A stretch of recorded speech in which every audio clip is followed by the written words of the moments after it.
Dear viewers, Newton drawing tone চ্যানেলের পক্ষ থেকে আমি রশিদ নিউটন আপনাদেরকে সাদর সম্ভাষণ জানাচ্ছি। আপনারা যারা আমার চ্যানেলের আমার সঙ্গে থেকে আমাকে উৎসাহিত করে চলেছেন, তাদেরকে অনেক অনেক ধন্যবাদ এবং কৃতজ্ঞতা। আমি প্রায় প্রতিদিনই কোনো না কোনো ভিডিও আপনাদের দেবার চেষ্টা করছি। আপনাদের ঠিক কেমন লাগছে জানি না, তবে আমি আমার সাধ্যমতো চেষ্টা করে যাচ্ছি। যারা আসলে ড্রয়িং শিখতে চান বা ড্রয়িং চর্চা করতে চান, তাদের জন্য আমার এই চ্যানেল। তো আমি আপনাদের শেখাচ্ছি ঠিক তা নয়, আমি নিজে শিখছি, তবে যা শিখছি আপনাদের সঙ্গে নিয়ে শিখছি।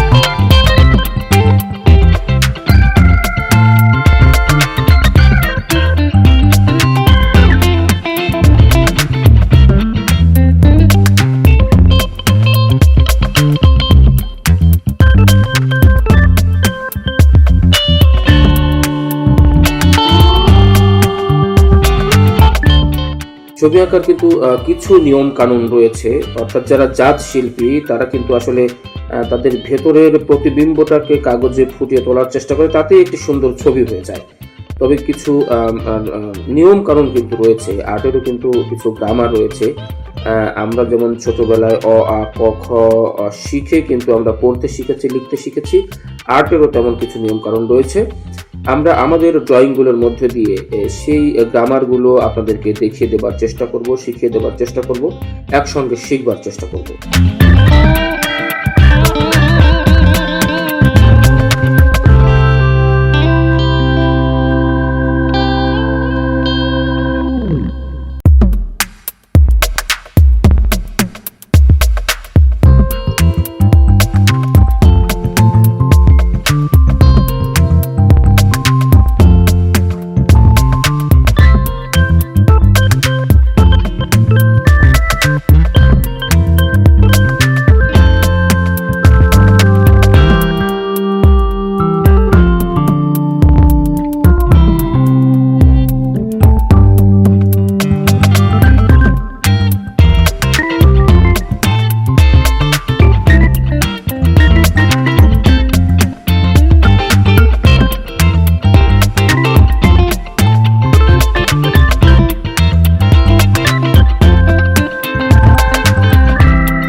ডিয়ার ভিউয়ার্স, ড্রয়িং এমন একটি শিল্প, অর্থাৎ চিত্রাঙ্কন এমন একটি শিল্প যার মাধ্যমে আমাদের প্রতিভা যেমন বিকশিত হয়, প্রকাশিত হয়, তেমনি আমাদের ভেতরের যে একটি আকুতি, অর্থাৎ মুখের ভাষা ব্যবহার না করেও পেন্সিল, পেন বা রং তুলিতে যে মনের ভাব ব্যক্ত করা যায়, এটি কিন্তু ড্রয়িংয়ের একটি অন্যতম বৈশিষ্ট্য।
ডিয়ার ভিউয়ার্স, শেষ হয়ে এলো আমাদের আজকের ড্রয়িং।